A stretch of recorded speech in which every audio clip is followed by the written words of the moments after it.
పెద్ద నోట్ల రద్దు ఎఫెక్ట్ ప్రభుత్వ ఉద్యోగులపై పడింది. దీంతో ఈ నెల జీతాలను నగదు రూపంలోనే ఇవ్వాలని ప్రభుత్వాన్ని కోరుతున్నారు. పెద్ద నోట్లు రద్దు కావడంతో తమకు ఇబ్బందులు కలగకుండా చూడాలని ఉద్యోగ సంఘాల నేతలు ఇన్ఛార్జ్ సీఎస్ ప్రదీప్ చంద్రను కలిశారు. మరోవైపు కొత్త జిల్లాల్లో పనిచేస్తున్న ఉద్యోగులకు పాత జిల్లా కేంద్రాల ద్వారానే జీతాలు ఇవ్వాలని కోరారు. రాష్ట్రంలో మొత్తం 3,50,000 మంది రెగ్యులర్ ఉద్యోగులు, 2,24,000 మంది పెన్షనర్లకు ప్రతి నెల జీతాలు చెల్లించాలి.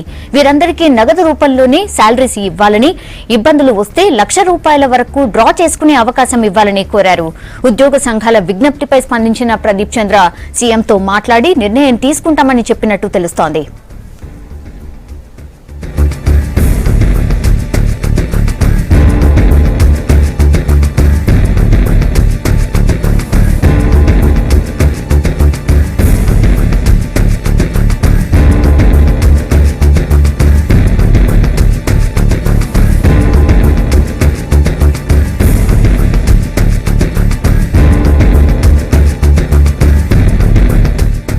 సెక్రటేరియట్ నుంచి శ్రీనివాస్ అందుబాటులో ఉన్నారు. శ్రీనివాస్, ఎలాంటి అప్డేట్ ఉంది?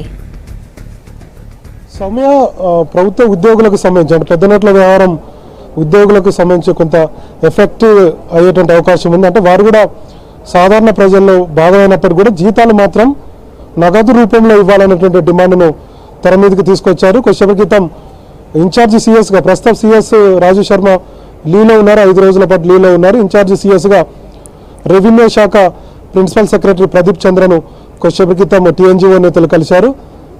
రాష్ట్రంలో ఉన్నటువంటి ఉద్యోగులందరూ కూడా, ప్రభుత్వ ఉద్యోగులందరూ కూడా నగదు రూపంలో జీతాలు ఇవ్వాలన్నటువంటి డిమాండ్ను వారు ప్రభుత్వం ముందుంచారు. దీనిపై ప్రభుత్వము ఆలోచన చేస్తామని చెప్పి ముఖ్యమంత్రితో మాట్లాడి దీనిపై ఆలోచన చేస్తామని చెప్పి ప్రదీప్ చంద్ర వారికి హామీ ఇచ్చినట్టుగా చెప్పారు.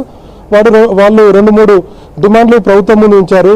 అవి అంటే రిప్రజెంటేషన్ అని అనుకోవచ్చు, డిమాండ్ కాకుండా ప్రధానమైనటువంటిది ఏంటంటే నగదు రూపంలో జీతాలు ఇవ్వాలి ఒక అంశము. రెండోది, ఒకవేళ నగదు రూపంలో జీతాలు ఇవ్వడం ఇబ్బంది అయితే కనుక తమకు ₹1,00,000 వరకు బ్యాంకుల నుంచి డ్రా చేసుకున్నటువంటి వెసులుబాటు కల్పించాలనేటువంటి ఒక విన్నపాన్ని కూడా ప్రభుత్వం ముందుంచారు. మరొకటి, ఉద్యోగులకు ఇబ్బందులు కలగకుండా చూడాలనేటువంటిది అంశాన్ని కోరుతున్నారు. ఎందుకంటే చాలామంది కూడా 10 లక్షల లోపు ఉద్యోగులు తమ డబ్బును బ్యాంకులో లావాదేవీలు చేసుకోవచ్చు వచ్చినటువంటి శాలరీ ద్వారా. కాబట్టి ఆ 10 లక్షల వరకు కూడా ప్రత్యేకంగా ఉద్యోగుల కోసం వారి బ్యాంక్ ట్రాన్సాక్షన్ చేసుకునేందుకు అవకాశం కల్పించాలన్నటువంటి ఒక డిమాండ్ను కూడా వారు ప్రభుత్వం ముందు ఉంచారు. మొత్తంగా దీనిపై ప్రభుత్వం పరిశీలిస్తామని చెప్పింది. మన రాష్ట్రంలో, తెలంగాణ రాష్ట్రంలో దాదాపుగా 3,50,000 మంది రెగ్యులర్ ఉద్యోగులు ఉన్నారు. దాదాపుగా 2,24,000 మంది పెన్షనర్లు ఉన్నారు. వీరందరికీ కూడా నగదు రూపంలో ఇవ్వాలన్నటువంటి విషయాన్ని ప్రభుత్వం ముందు ఉంచారు. మరి ప్రభుత్వం దీనిపై ఎలా రియాక్ట్ అవుతుందో చూడాలి. ముఖ్యమంత్రి ఈ సాయంత్రం ఢిల్లీ వెళ్తున్నారు కాబట్టి వచ్చినాక దీనిపై ఒక సమావేశం ఏర్పాటు చేసేటువంటి అవకాశాలు ఉన్నాయి. ఉద్యోగులైతే బయట చాలా ప్రాబ్లం ఉంటుంది. అంటే డిసెంబర్ 30 వరకు కూడా నోట్ల మార్పిడి ఉంది. ఈలోపు ఎక్కడ చూసినా సామాన్య ప్రజలు కూడా ఇబ్బందులు పడుతున్నారు. కాబట్టి తమకు కూడా బ్యాంకులో కనుక ఆన్లైన్ ద్వారా ఈ అమౌంట్ను జీతాలు కనుక ఆన్లైన్ ద్వారా వేస్తే కనుక తమకు ఇబ్బందులు తప్పవు. మరొకసారి మేము కూడా బ్యాంకుల చుట్టూ, అదేవిధంగా ఏటీఎంల చుట్టూ తిరగాల్సినటువంటి పరిస్థితి ఉంటుంది. మాకు అంత సమయం ఉండదు. ప్రభుత్వ ఉద్యోగులుగా ఉదయం 10 గంటలకు వస్తాము, సాయంత్రం వెళ్ళిపోతాం. కాబట్టి తమకు అవకాశాలు ఉన్నాయి. కాబట్టి ప్రభుత్వం ఈ వెసులుబాటు కల్పించాలన్నటువంటి ఒక కోరికను కూడా ప్రభుత్వం ముందు ఉంచింది. ఇక మరొక అంశం ఏంటంటే కొత్త జిల్లాలకు సంబంధించి కొత్త జిల్లాల ఏర్పాటులో భాగంగా ఆర్డర్ టు సర్వ్ ద్వారా చాలామంది ఉద్యోగులు ఆయా జిల్లాల్లో పనిచేస్తున్నారు. కాబట్టి వీరందరికీ కూడా గతంలో అంటే ఏదైతే పాత జిల్లాలు ఉన్నాయో వాటి ద్వారానే జీతాలు ఇవ్వాలన్నటువంటి ఒక డిమాండ్ను కూడా ప్రభుత్వం ముందు ఉంచారు.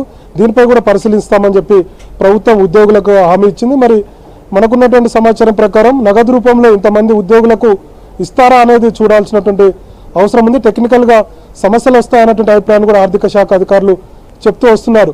3,50,000 మంది ఉద్యోగులకు నగదు రూపం, అదేవిధంగా పెన్షనర్లకు కూడా 2,24,000 మందికి ఉద్యోగులకు నగదు రూపంలో జీతాలు ఇవ్వాలంటే ప్రత్యేకంగా కొన్ని కౌంటర్లు ఏర్పాటు చేయాల్సి ఉంది జిల్లా లెవెల్లో. కాబట్టి ఇదంతా కొంత సమస్య ఉండేటువంటి అవకాశం ఉంటుంది. ఎందుకంటే ఇప్పటికే బ్యాంకులలో సామాన్య ప్రజలు ఇబ్బందులు పడుతున్నారు.